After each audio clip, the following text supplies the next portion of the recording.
जय श्री कृष्ण बच्चों, कक्षा 4 में आपका फिर से स्वागत है। कक्षा 4 में आज हम पाठ संख्या 7 कान खोले राज के बारे में अध्ययन करेंगे। ठीक है बच्चों, पाठ है हमारा 7वां। पाठ का नाम क्या है? कान खोले राज। कल की वीडियो में हमने पढ़ा था कि किसी जानवर के कान छोटे होते हैं तो किसी के कान बड़े होते हैं, किसी के कान खड़े होते हैं तो किसी के कान ऊंचे होते हैं। ठीक है, और सांप, मेंढक, पक्षी इनके कान हमें दिखाई नहीं देते हैं। ठीक है बच्चों, ये सब हमने कल की वीडियो में पढ़ लिया था। आइए आज के बारे में हम पढ़ते हैं। आपको एक चित्र दिखाई दे रहा है बच्चों, है ना? चित्र में क्या दिखाई दे रहा है? एक महात्मा जी बैठे हुए हैं पेड़ के नीचे और आसपास में क्या है? लोग बैठे हुए हैं जो महात्मा जी से अच्छा सा प्रवचन सुन रहे हैं। महात्मा जी ज्ञान भरी बातें लोगों को सुना रहे हैं और लोग आनंद से उनकी बातें सुन रहे हैं। अब सुनने का काम कौन करता है? कान करते हैं। तो महात्मा जी सुना रहे हैं और लोग हैं जो सुन रहे हैं, और लोग अपने परेशानियां भी उनसे पूछ रहे हैं, हल पूछ रहे हैं परेशानियों का कि महात्मा जी हमें ये परेशानी है तो आप हमें इन परेशानियों का हल भी बताइए। तो आइए महात्मा जी और लोगों के बीच में क्या बातें हो रही है आज जानते हैं। एक गांव में एक महात्मा पधारे। एक गांव में कौन पधारे? एक महात्मा पधारे। वे बहुत ज्ञानी थे। बहुत ज्ञानी थे मतलब वे बहुत ही हर चीज़ में जानकार थे। ज्ञानी थे मतलब हर चीज़ की उन्हें जानकारी थी। तो एक गांव में एक महात्मा पधारे, वे बहुत ज्ञानी थे। दूर दूर से लोग उनके दर्शन करने आते। अब महात्मा जी जो ज्ञानी लोग होते हैं और जो महात्मा होते हैं तो उनके दर्शन को भगवान स्वरूप समझते हैं लोग, तो उनके दर्शन करने के लिए, महात्मा जी को देखने के लिए दूर दूर से लोग आने लगे। महात्मा बड़ी तसल्ली से सभी के सवालों का जवाब देते थे।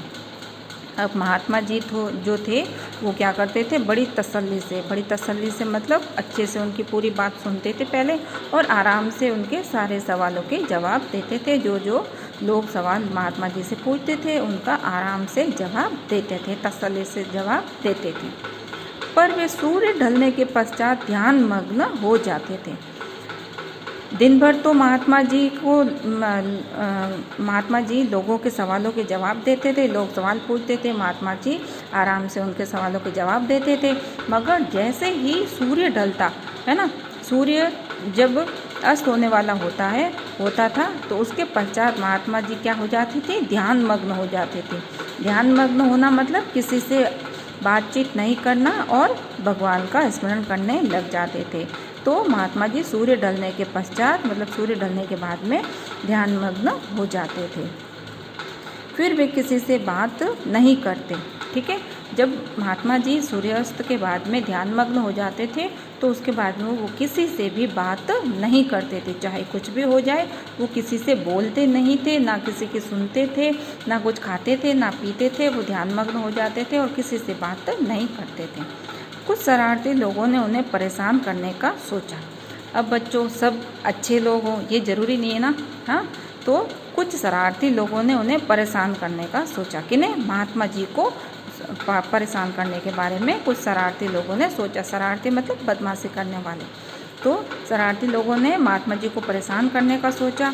उन्होंने सोचा कि कोई ऐसा प्रश्न महात्मा जी से पूछें जिसका बहुत लंबा उत्तर हो और सूर्य ढलने के पश्चात भी उत्तर पूरा न हो पाए। अब शरारती लोगों ने महात्मा जी को परेशान करने के लिए क्या उपाय सोचा कि महात्मा जी से हम कोई ऐसा प्रश्न पूछते हैं कि जिसका उत्तर इतना लंबा हो कि वो सूर्यास्त होने के बाद भी ख़त्म ना हो, है ना?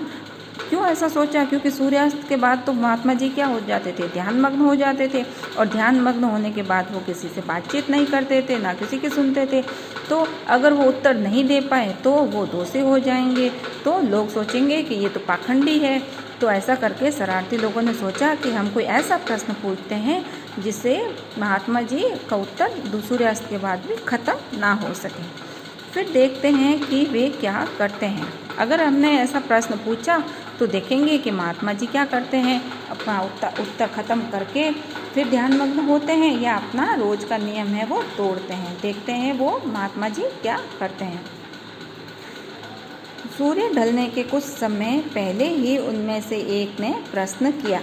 अब जो शरारती लोग थे उनमें से एक ने सूर्य अस्त होने से पहले एक प्रश्न किया। क्या प्रश्न किया? देखिए, महात्मा जी, हम यह जानना चाहते हैं कि कौन कौन से जानवर अंडे देते हैं और कौन कौन से जानवर बच्चे देते हैं। ठीक है, अब महात्मा जी को उन शरारती लोगों ने क्या प्रश्न पूछा कि भाई ऐसे कौन से जानवर हैं जो अंडे देते हैं और ऐसे कौन से जानवर हैं जो बच्चे देते हैं।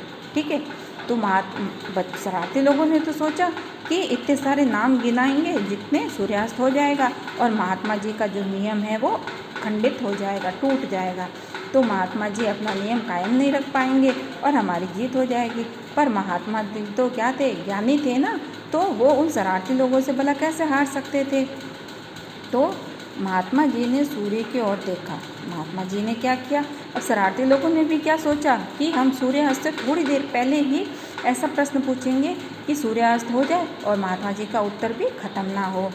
तो जब शरारती लोगों ने महात्मा जी से प्रश्न पूछा तो महात्मा जी ने क्या किया? सूर्य की ओर देखा, धीरे धीरे मुस्कुराए और बोले।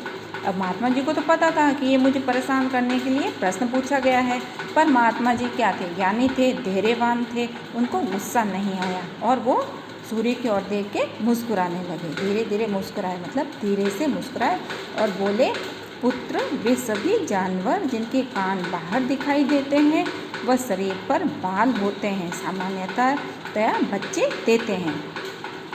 अब उस शरारती लोगों में से एक का सवाल क्या था कि ऐसे कौन से जानवर हैं जो अंडे देते हैं और कौन से हैं जो बच्चे देते हैं। तो महात्मा जी ने कहा, क्या कहा कि बच्चे कौन कौन देते हैं?